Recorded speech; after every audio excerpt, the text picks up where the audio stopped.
నాటి Narasapuram YCP MP ప్రస్తుత ఉండి టీడీపీ ఎమ్మెల్యే కె రఘురామకృష్ణంరాజుపై థర్డ్ డిగ్రీ ప్రయోగించి హత్యాయత్నం చేశారన్న ఆరోపణలతో మాజీ సీఎం వైఎస్ జగన్మోహన్ రెడ్డిపై పోలీసులు కేసు నమోదు చేశారు. ఆయనతో పాటు అప్పటి CID chief PV Sunil Kumar, నాటి నిఘా విభాగం అధిపతి పిఎస్ఆర్ ఆంజనేయులు పైన హత్యాయత్నం కేసు నమోదైంది. గురువారం రాత్రి రఘురామరాజు మెయిల్ ద్వారా గుంటూరులోని నగరపాలెం పోలీసులకు ఫిర్యాదు పంపగా దాని ప్రకారం 120B, 166, 167, 197, 307, 326, 465, 506 తదితర సెక్షన్ల కింద కేసు నమోదు చేశారు.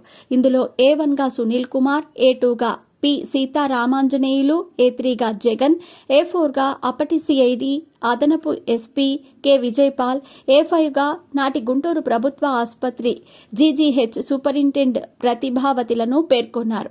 3 ఏళ్ల కిందట అప్పటి సీఎం జగన్పై అనుచిత వ్యాఖ్యలు చేశారనే కారణంతో రఘురామరాజుపై సిఐడి అధికారులు కేసు నమోదు చేశారు. ఆయన హైదరాబాద్లోని తన నివాసంలో ఉండగా 2021 మే 14న సిఐడి అధికారులు బలవంతంగా అరెస్ట్ చేసి వాహనంలో గుంటూరు సిఐడి కార్యాలయానికి తరలించారు.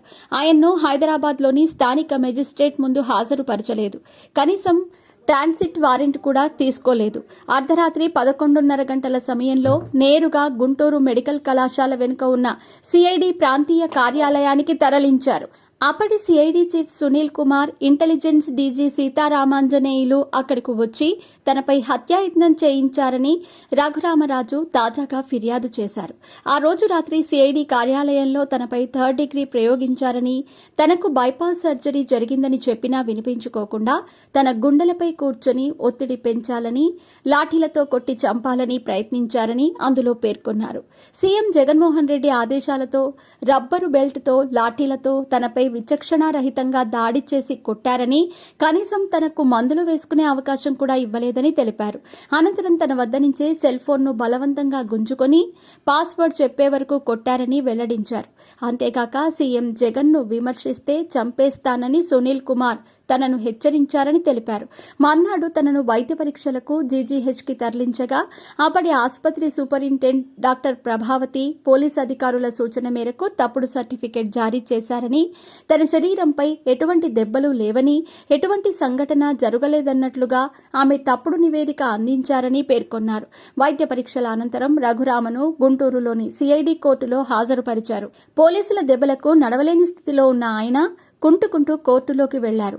పోలీసులు తనపై థర్డ్ డిగ్రీ ప్రయోగించారని, లాఠీలతో కుళ్లబొడిచారని మెజిస్ట్రేట్కి ఫిర్యాదు చేశారు. వారు కొట్టిన దెబ్బలకు అరికాళ్లు కమిలిపోయాయంటూ ఆ దెబ్బలను చూపించారు. మెజిస్ట్రేట్ ఆయన వాంగ్మూలం నమోదు చేసుకుని జీజీహెచ్లో వైద్య పరీక్షలు నిర్వహించాలని ఉత్తర్వులిచ్చారు.